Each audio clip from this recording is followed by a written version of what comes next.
Hello everyone, welcome to Pharmarox YouTube channel. Pharmarox के YouTube educational channel में आपका स्वागत है। In today's video lecture we will study in detail about the rheumatoid arthritis and this is our part 2 video lecture on this topic and we will study in detail about the various topics from this rheumatoid arthritis. तो part 1 के अंदर हमने detail में discuss किए थे regarding the causes and sign and symptoms and detail में disease का introduction हमने चेक किया था कि what is rheumatoid arthritis, what is auto immune disorders, कैसे ये डिसीज़ होती है, उसके होने के जो अलग अलग कारण है, एपिडेमियोलॉजी वगैरह जो हमने डिस्कस की थी। तो be updated with the pharma knowledge, for that subscribe the channel and press on the bell icon and never miss any video of Pharmarocks. Pharmarocks का study material, test series, video lecture वगैरह अब आपको Pharmarocks की mobile application पर से मिल जाएंगी। So mobile application दोनों प्लेटफॉर्म पे अवेलेबल है, Android as well as Apple iPhone. So get the app from Google Play Store as well as from the App Store. The links are given in a description box. So study material, online test series, video lecture and printed as well as PDF study materials available on the mobile application, so you can order or purchase the various courses on this app. The price is affordable for test series is just rupees 100 of 1 year is like 28 paisa per day. So these are the online test series features. In that you will get instant test result, proper result analysis and get your rank based on your performance. So अभी download करिए app Pharmarocks, Android application on Google Play and Apple iPhone app on App store.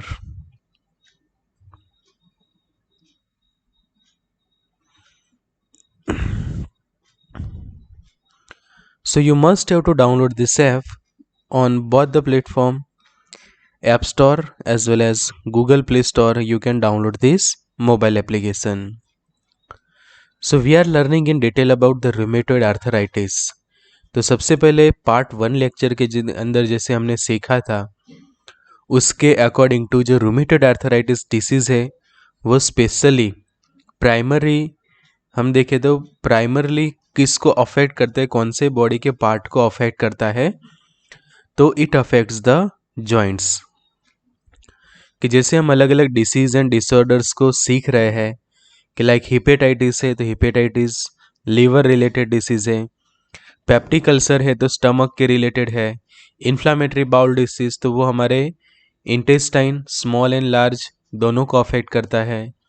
तो jaundice के अंदर भी liver गैल bladder वगैरह affect होते हैं. ऐसे ही जो पर्टिकुलर डिसीज़ है वो कहाँ पे लोकेटेड होती है, उसका लोकेशन जब आपको पता चल जाता है तो अच्छे से आप उसका फिर ट्रीटमेंट भी कर सकते हो, उसकी डायग्नोसिस भी कर सकते हैं एंड उसकी डिटेल पैथोफिजियोलॉजी भी स्टडी कर सकते हैं.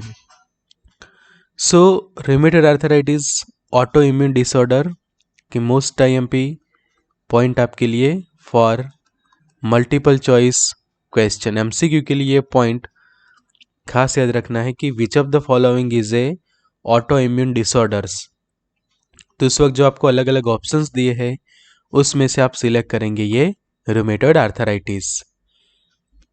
उसके अंदर क्या होता है कि warm swollen and painful joints. यहाँ पे देख सकते हैं कि जितने भी ये जॉइंट्स है कि चाहे ये फिंगर्स के अंदर है, लेग्स के अंदर आप देखें या फिर यहाँ पे आपका मेन नी जॉइंट्स आप देखो तो सभी जगह पे इन्फ्लामेशन होता है एंड पेनफुल जॉइंट्स की कंडीशन प्रोड्यूस होती है. तो क्रोनिक इन्फ्लामेटरी डिसऑर्डर भी उसको कहा जाता है and affect mainly our joints.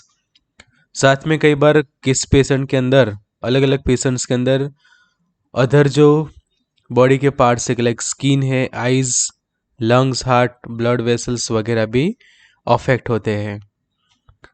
तो इस तरह से जो हमारा हेल्दी जॉइंट्स होता है वो रूमेटॉइड आर्थराइटिस के अंदर इस तरह से उसकी कंडीशन कि जिसको हम कहते हैं डिफॉर्मेशन ऑफ जॉइंट्स, जॉइंट का क्या होता है, डिफॉर्मेशन, कि उसके अंदर एक कंडीशन प्रोड्यूस होती है वो है बोन इरोजन, सेकंड कंडीशन जो प्रोड्यूस होती है वो स्वॉलन इन्फ्लेंट साइनोवियल मेम्ब्रेन, तीसरी condition cartilage wear away, and fourth जो कंडीशन उसमें पॉइंट होती है वो है रिड्यूस द जॉइंट स्पेस। और ये सभी चीज़ें कंबाइन होके फिर प्रोड्यूस करती है कंडीशन कि जिसको हम कहते हैं रूमेटॉइड आर्थराइटिस।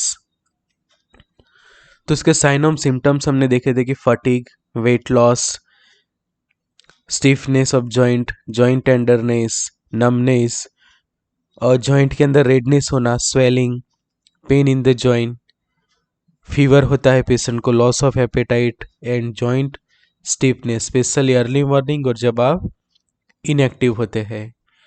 तो अब जो हमें ये लेक्चर के अंदर जो स्टडी करनी है कि डिटेल पैथोफिजियोलॉजी उसकी स्टडी करनी है कि मेन ऐसा तो क्या होता है कि जिसके कारण रूमेटॉइड आर्थराइटिस होता है किसी पर्सन को।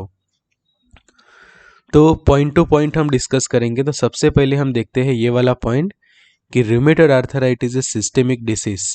वैसे तो ये सिस्टेमिक डिसीज है but most characteristics lesion are seen in synovium और विद इन रूमेटॉइड नोड्यूल्स। तो ये पॉइंट में ऐसा कह रहा है कि कौन सा पार्ट जो है वो सबसे ज़्यादा पहले अफेक्ट होता है या किस चीज़ का इन्फेक्शन जो है वो स्टार्ट होता है, तो वो है साइनोवियम। शुरुआत होती है साइनोवियम से, साइनोवियम के साथ अटैच उसका मेम्ब्रेन है, प्लस जो हम कहते हैं कि उसके साथ अटैच कार्टिलेज, प्लस बॉन इरोसन होना स्टार्ट हो जाता है एंड रिजल्टिंग इन जो हम कहते हैं कि ए रूमेटॉइड नोड्यूल्स फॉर्म होना स्टार्ट होती है और फिर फर्दर डिसीज की जो सीवियरिटी है वो इंक्रीज होती जाती है। तो ये जो है वो अलग अलग स्टेजेस के अंदर परफॉर्म होता है कि जैसे हमने कैंसर के अंदर देखा था कि कैंसर के अंदर भी शुरुआत में तो नॉर्मल इन्फेक्शन ही होता है बट जैसे जैसे उसके अलग अलग स्टेजेस बढ़ते हैं इन्फेक्शन भी काफ़ी सीवियर होता है और फिर फाइनल स्टेज के अंदर कैंसर पहुंचता है कि जहाँ से ना ही कीमोथेरेपी एक्टिव होती है ना ही सर्जरी से आप पेशेंट को बचा सकते हैं। तो ऐसा ही ये रूमेटॉइड आर्थराइटिस के अंदर भी है कि अच्छे से प्रॉपर इनिशियल स्टेज में समझो कि ये डिसीज डायग्नोस हो जाती है तो उसको आप अच्छे से जो है उसको मैनेज कर सकते हैं। तो साइनोवियम को सबसे ज़्यादा सबसे पहले अफेक्ट होता है in this rheumatoid arthritis. The synovium is engorged तो synovium is engorged with new blood vessel and packed full of inflammatory cells। क्या होता है कि जो हमारी जो साइनोवियल, किस तरह से समझो कि मैं नी जॉइंट्स का सिंपल स्कीमेटिक ड्रॉ करता हूँ। तो यहाँ पे जो है सेंटर में कि जो आसपास ये साइनोवियल मेम्ब्रेन है और जो कैविटीज़ क्रिएट होती है साइनोवियल और वहाँ पे होता है साइनोवियल फ्लूइड। तो ये जो पूरा ये जो पोर्शन है कि जो मैं यहाँ पे राउंड कर रहा हूँ, इंक कलर हम चेंज करते तो आपको इजीली समझ में आ जाएगा कि ये वाला जो पोर्शन समझो कि मैं पकड़ता हूँ तो ये पूरे पोर्शन के अंदर क्या होता है, इन्फ्लामेटरी सेल जो है वो धीरे धीरे इंक्रीज हो जाता है, इंक्रीज इन इन्फ्लामेटरी सेल, जिसके कारण ये वाला जो पोर्शन है वो डैमेज होना स्टार्ट हो जाता है। रिजल्टिंग क्या होता है कि साइनोवियल मेम्ब्रेन डैमेज होती है, उसके साथ रहे कार्टिलेज डैमेज होते हैं, बोन इरोजन होता है एंड ऐसी पेनफुल कंडीशन प्रोड्यूस हो जाती है जिसको हम कहते हैं rheumatoid arthritis. So the process generally involves the dysregulated inflammation with antigen presentation, T cell activation and autoantibody production all serving as a mediators in inflammatory process। तो inflammation जो होता है उसके अंदर कौन कौन भाग लेता है, कि एज अ मीडिएटर के तौर पे कौन उसके अंदर इन्वॉल्व होते हैं। तो आप देख सकते हैं कि जब हमने कोजिस के अंदर देखा था कि डिफेक्टेड इम्यून सिस्टम, तो जब इम्यून सिस्टम डिफेक्टेड हो जाती है तो वो क्या करती है, प्रॉपर रेगुलेशन नहीं कर पाती अलग अलग प्रोसेसेस का। प्लस ये जो हमारे सेल है, टी सेल, वो एक्टिव होते हैं और वो डायरेक्टली, कि जो इम्यून सेल है, टी सेल एक प्रकार के क्या है, इम्यून सेल। तो इम्यून सेल ही डायरेक्टली हमारे बॉडी के हेल्दी सेल ऊपर क्या करेंगे, attack on healthy cell.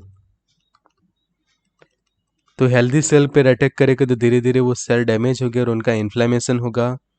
Plus जब हमारे बॉडी के अंदर किसी भी टाइप का इन्फ्लेमेशन होता है तो जो फीडबैक मैकेनिज्म होती है उसके अकॉर्डिंग टू तुरंत ही जो हीलिंग की प्रोसेस स्टार्ट हो जाती है, तो वो डिसरेगुलेशन हो जाता है, उसका dysregulation of inflammation with antigen presentation, auto antibody production, कि ऑटोमेटिकली एंटीबॉडी प्रोडक्शन स्टार्ट हो जाता है without entry of any type of foreign particles की। जैसे कि वायरस और बैक्टीरिया जब बॉडी के अंदर एंटर होते हैं तभी बॉडी के अंदर ये एंटीजन के सामने स्पेसिफिक एंटीबॉडी प्रोड्यूस होते हैं। बट ऑटो एंटीबॉडी प्रोडक्शन, तो जब इम्यून सिस्टम ही डिफेक्टेड हो गई है, तो जब वायरस भी नहीं आया ना ही बैक्टीरिया है तो भी ऑटोमेटिकली एंटीबॉडी प्रोड्यूस हो रहे हैं, और वो एंटीबॉडी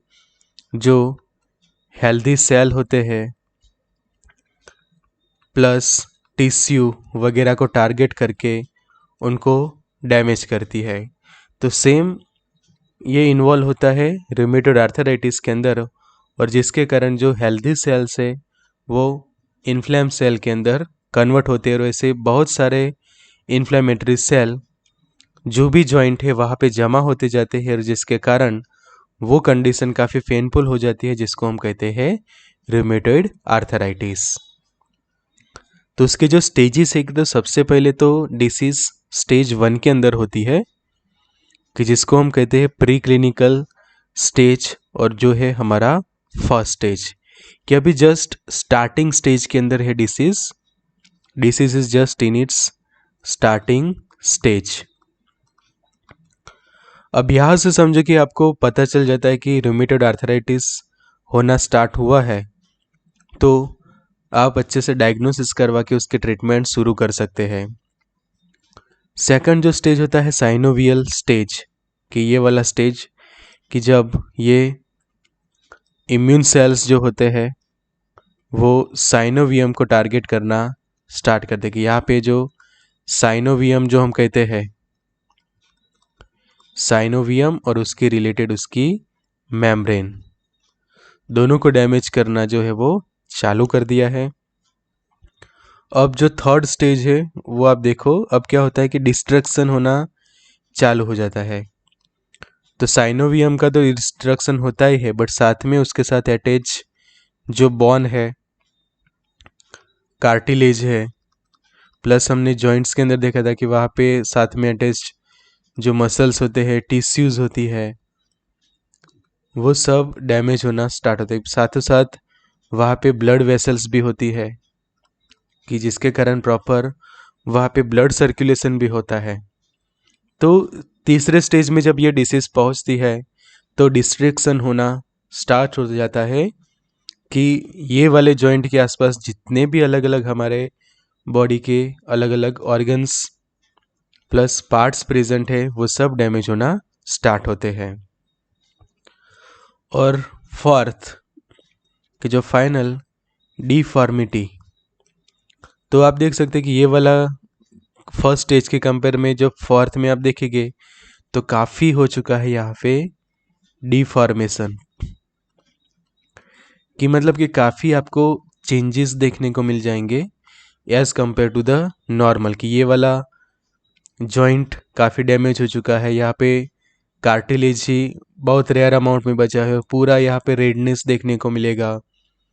तो ये जो कंडीशन जो है वो रूमेटॉइड आर्थराइटिस, ये वाले डायग्राम में आपको और ज़्यादा समझ में आएगा कि स्टेज 1 है जिसको हम कहते हैं कि प्री क्लिनिकल स्टेज, ये वाला फर्स्ट स्टेज, तो जिसके अंदर क्या हो रहा है कि the body mistakenly attack its on joint tissue, कि हमारे जॉइंट टिश्यू की जो बॉन टू बॉन भी जॉइंट होते हैं प्लस बॉन टू मसल,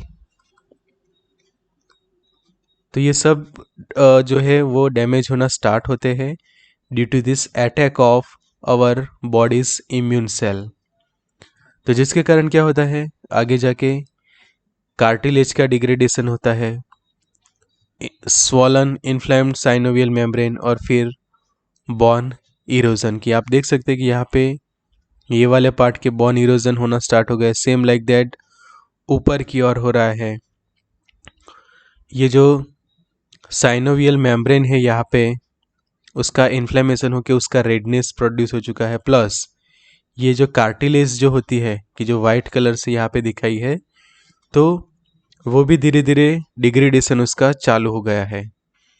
तो सेकंड स्टेज की जो synovial stage, the body makes the antibody and joint start swelling up. Third stage जो है डिस्ट्रक्शन होना चालू हो जाता है, and fourth one is the deformity. तो ये चारों स्टेज को अब डिटेल में समझते हैं। शुरुआत करते हैं स्टेज 1 से कि जिसको हमने नाम दिया है प्री क्लिनिकल स्टेज। तो जैसे हमने अभी पॉइंट देखा कि the body mistakenly attack its own body tissue, और ये होता है due to the autoimmune response, कि जो हम बात करते हैं ऑटो इम्यून रिस्पॉन्स। दूसरे वर्ड में कहे तो जो इम्यून सेल है उनका फॉल्स आइडेंटिफिकेशन, कि वो उनका क्या, उनके द्वारा क्या होता है फॉल्स आइडेंटिफिकेशन, कि ये तो हमारी बॉडी की टिश्यू है उसको समझ लेते हैं वो एंटीजन, कि अवर bodies auto immune response and our immune cells make the false identification of body tissue and they identify them as a antigen and directly attack on them, जिसको हम कहते हैं मिस्टेकली। तो मिस्टेक होने का जो कारण है ये है ऑटो इम्यून रिस्पॉन्स की, जो हमने देखे थे कोजिस के अंदर, कि ये डिसीज के जब हमने कोजिस डिटेल में स्टडी किए उसके अंदर एक पॉइंट आया था कि ऑटो इम्यून रिस्पॉन्स, तो उसके कारण कि ये जो false identification of our body's own tissue all cell as a antigen. Before rheumatoid arthritis becomes clinically apparent, the immune pathology is already beginning, कि क्या होना स्टार्ट हो जाता है बॉडी के अंदर, तो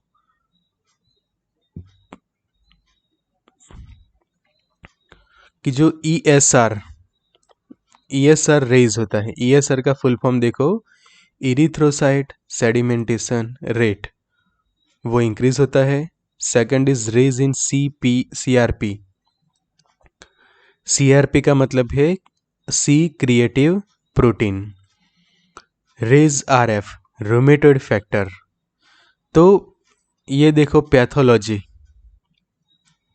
पैथोलॉजी ऑलरेडी बिगिनिंग, तो ये वाला पॉइंट कहाँ पे काम आएगा कि जब हम ये डिसीज को डायग्नोस करोगे, तो डायग्नोसिस के दौरान जब आप ब्लड टेस्ट करते हैं तो ब्लड टेस्ट के अंदर ये 3 चीज़ जो है वो खास चेक करनी रहती है, बिकॉज इनका जो लेवल है वो इंक्रीज होता है, कि जो नॉर्मल लेवल होता है उसके कंपेयर में जो ये पैथोलॉजिकल कंडीशन जो हम कहते हैं कि before RA becomes clinically apparent the immune pathology is already beginning, और राइज होना स्टार्ट हो जाता है ESR का, CRP का एंड RF का।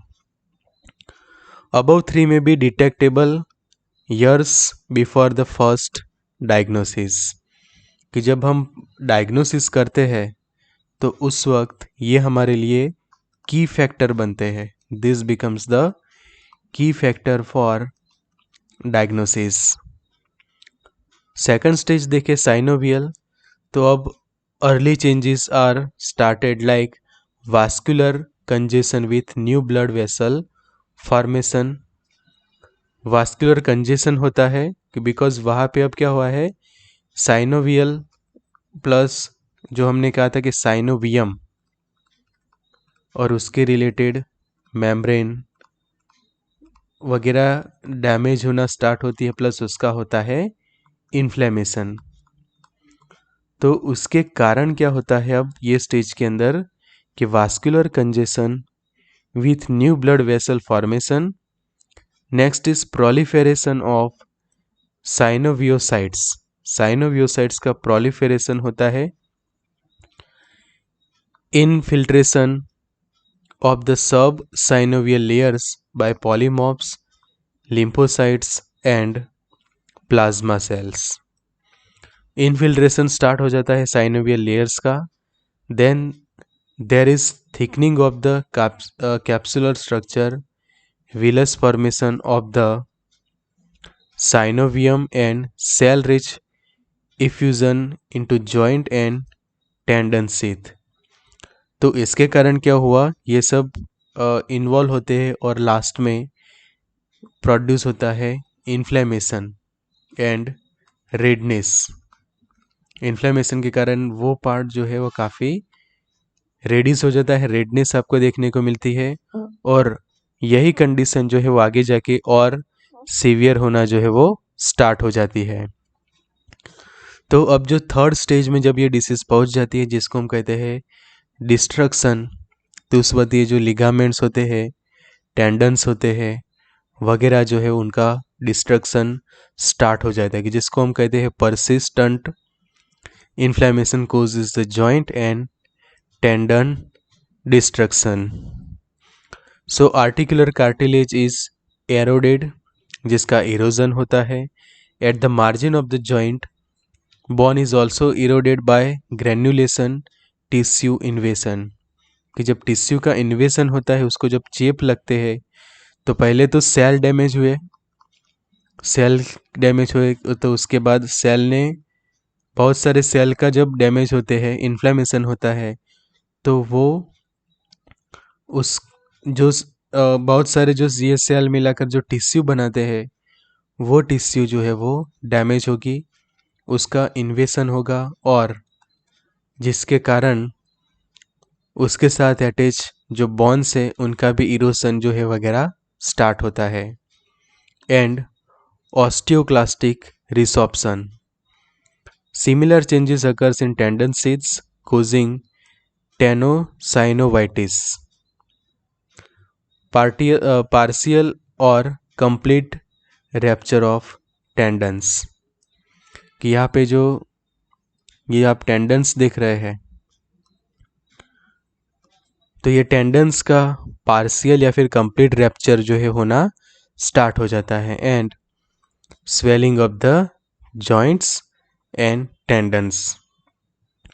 तो ये अब क्या होगा कि ये स्टेज में कंप्लीटली डिस्ट्रक्शन होना चालू हो गया है स्टेज 3 के अंदर डिसीज के। एंड फोर्थ स्टेज के अंदर आपको कंप्लीटली देखने को मिलेगी डिफॉर्मिटी, कि आप देख सकते हैं कि ये जो कंप्लीटली डिफॉर्मेशन अब हो चुका है अलग अलग ऑर्गन्स का, कि समझो कि रियूमेटॉइड आर्थराइटिस ने समझो कि आपके हैंड्स के अंदर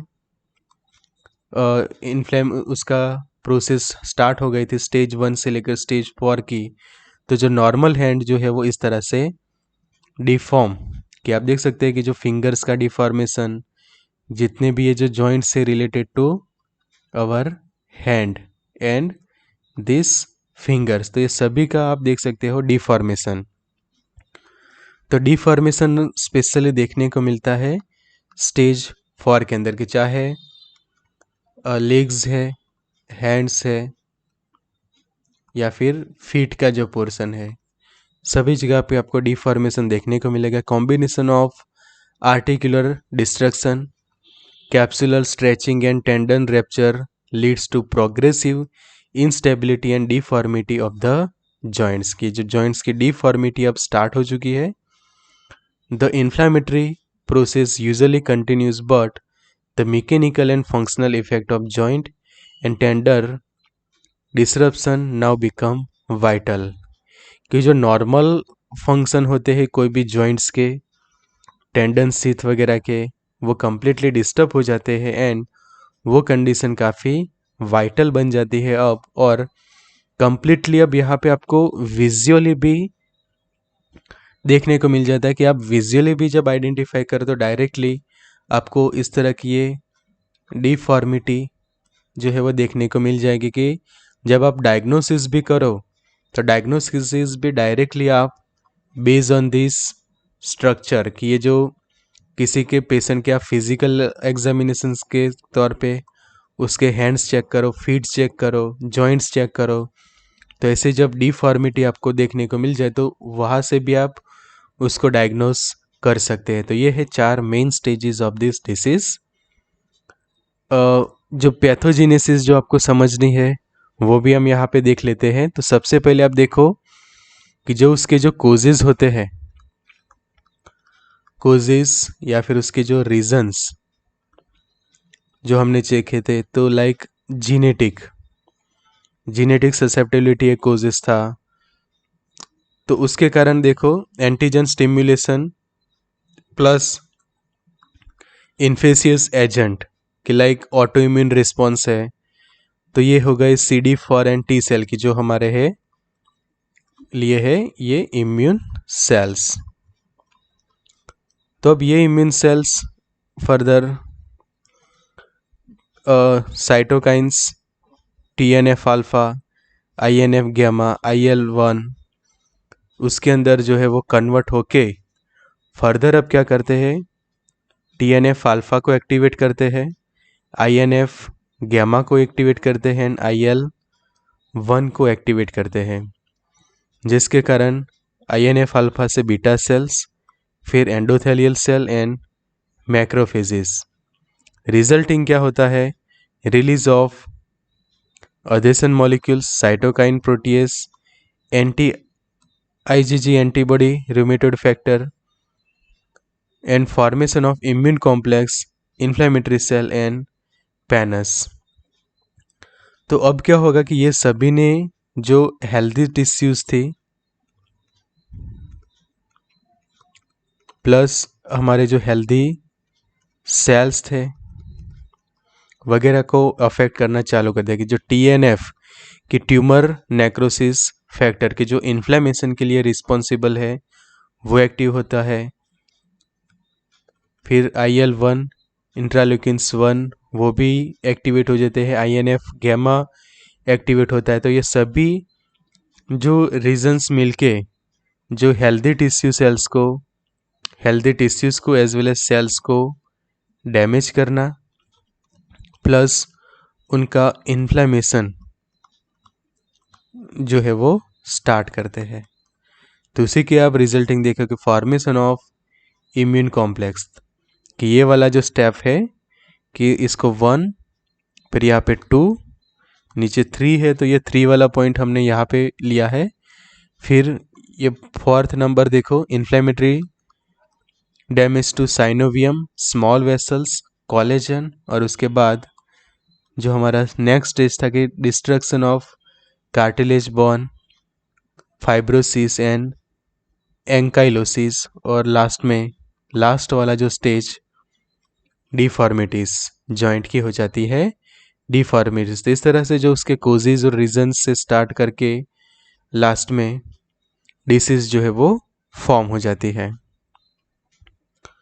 तो अब जो हमारे पास मेन इंपॉर्टेंट पॉइंट है वो है अब नेक्स्ट के डायग्नोसिस कैसे किया जाए रूमेटॉइड आर्थराइटिस का. तो primary diagnosis based on the sign and symptoms, कि जो भी साइन एंड सिम्टम्स है उसके बेसिस पे होता है सबसे पहले तो प्राइमरी डायग्नोसिस.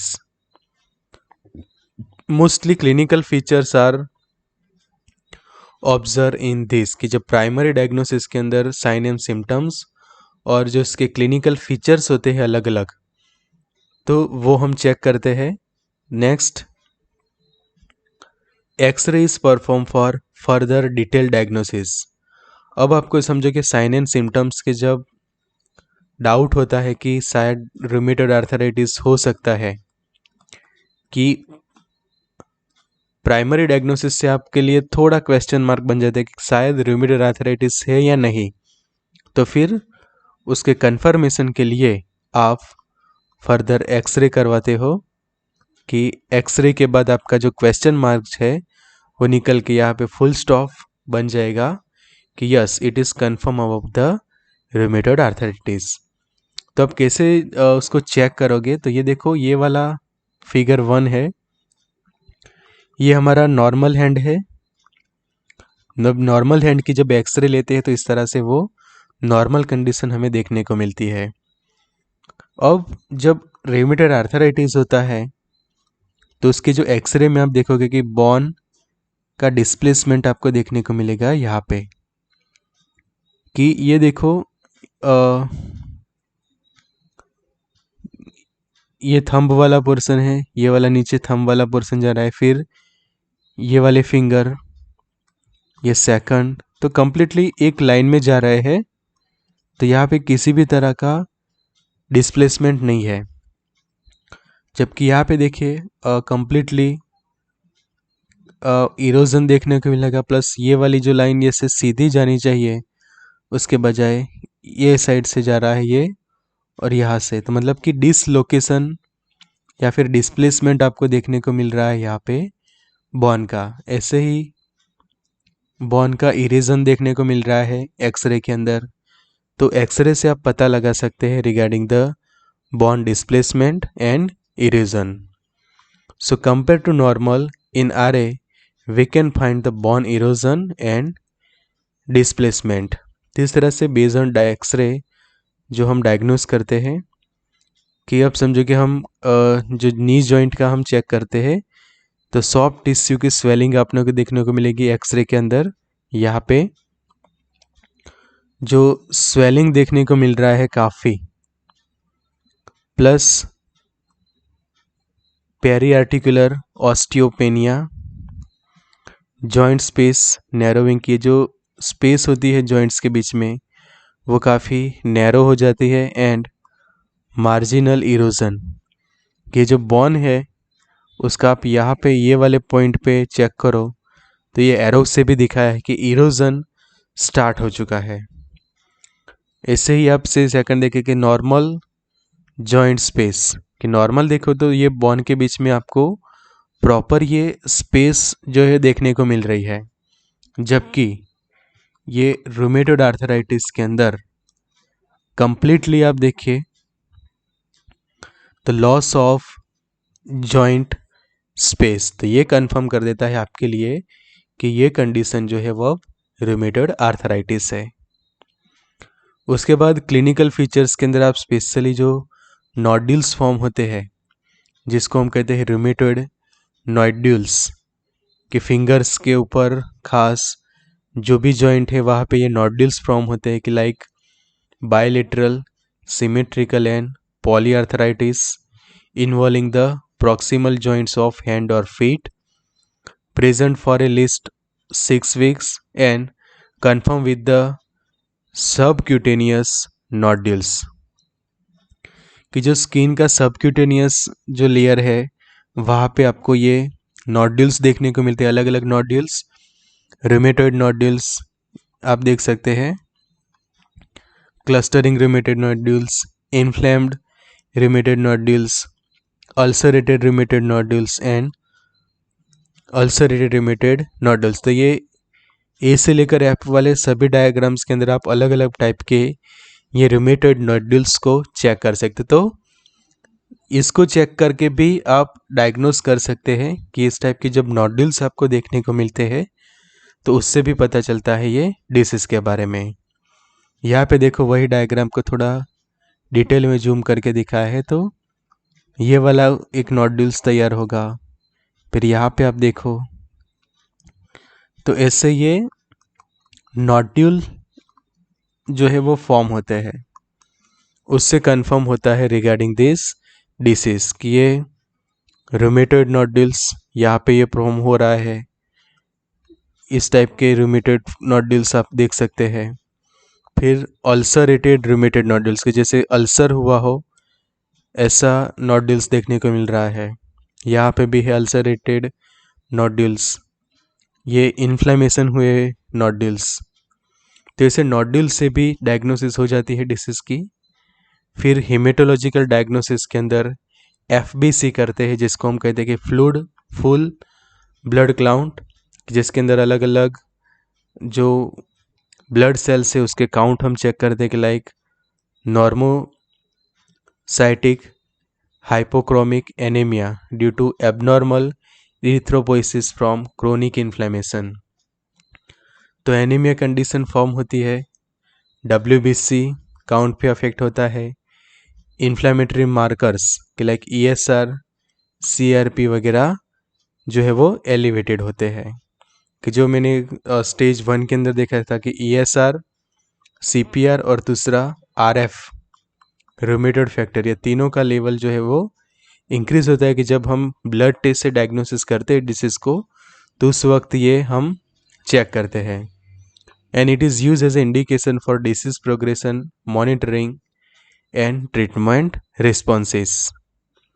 फिर rheumatoid factors anti Ig auto antibody 80% will have it an anti-cyclic citrulinated peptide antibody is form। तो इस तरह से आपको पता चलेगा हीमेटोलॉजिकल डायग्नोसिस के, जिसके अंदर स्पेशली ब्लड टेस्ट किया जाता है और उसको हम कहते हैं फ्लूइड ब्लड काउंट्स। उसके बाद ये काफ़ी एक फेमस टेस्ट है, एमसीक्यू के अंदर बहुत बार पूछी गई है कि which test is perform for rheumatoid arthritis. तो रोज वॉलर टेस्ट या फिर Waaler Rose bicolour test is perform to identification of a rheumatoid arthritis. तो इसके अंदर क्या आइडेंटिफाई कर देते, Waaler Rose bicolour is a haem agglutination slide test. सभी पॉइंट इसके पिन पॉइंट है आपके लिए, each and every point is becomes the pin point for multiple choice question for the rapid qualitative and semi quantitative detection of IgM. तो कौन सा immunoglobulin का identification करते हैं रूमेटॉइड आर्थराइटिस के लिए in Rose Waaler test, it is a IgM. तो ये वाला पॉइंट आपके लिए एक और पिन पॉइंट बनेगा।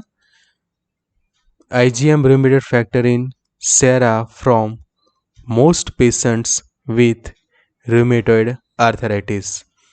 तो हम किस चीज़ का डिटेक्शन करते हैं, Waaler Rose bicolour haemagglutination slide test के अंदर, तो IgM और उसका हम rapid qualitative and semi quantitative detection करते हैं।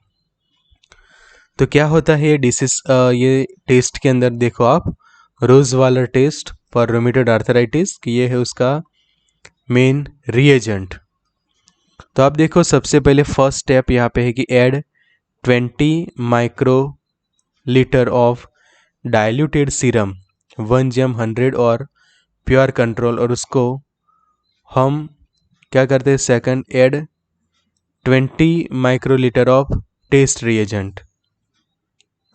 तो ये आप देखो तीन, ये टेस्ट ट्यूब, ये जो स्लाइड है उसके अंदर control plus serum plus control. तो ये इस तरह से हम जो हमारा ब्लड है उसके साथ ये तीनों रिएजेंट्स जो है, जो रिएजेंट्स है वो ऐड करते हैं।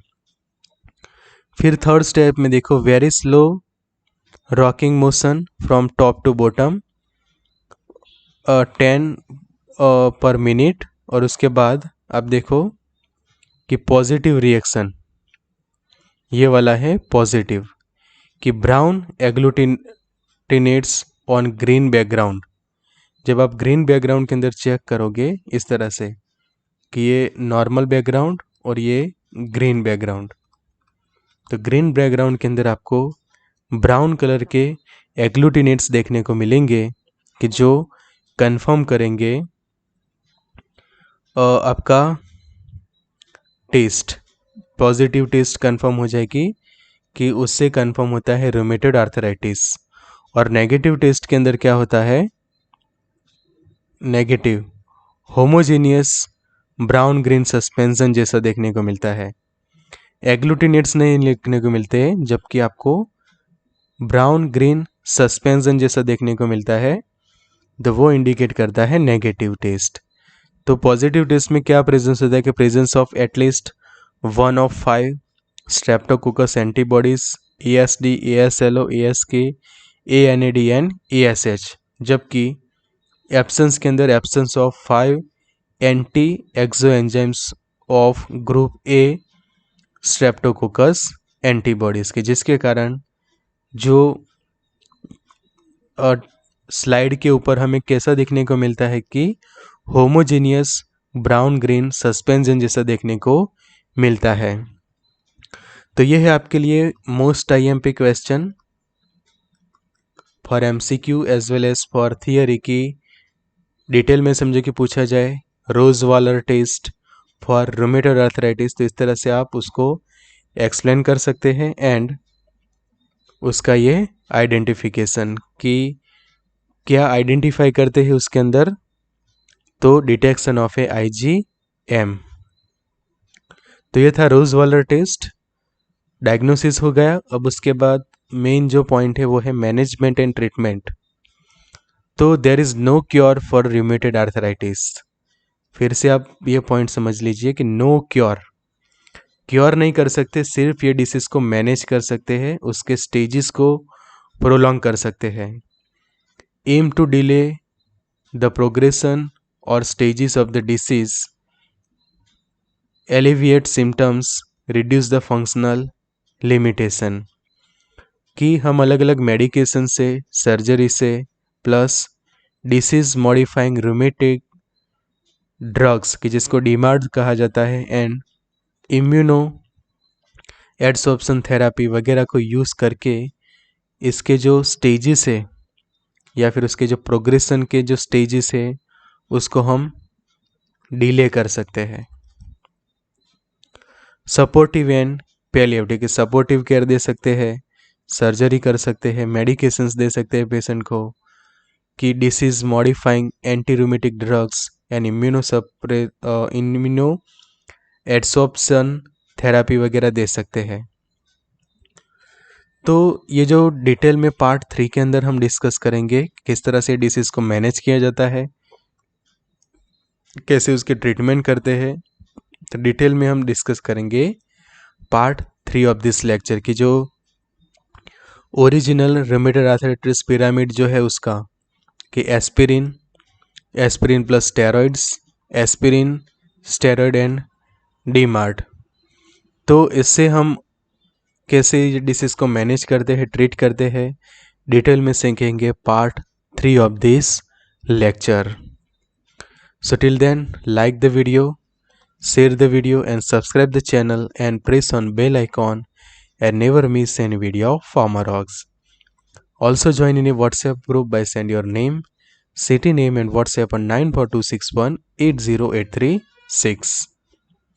So subscribe channel, press on bell icon, use the app Pharmarox, Android app on Google Play and Apple iPhone app on App Store.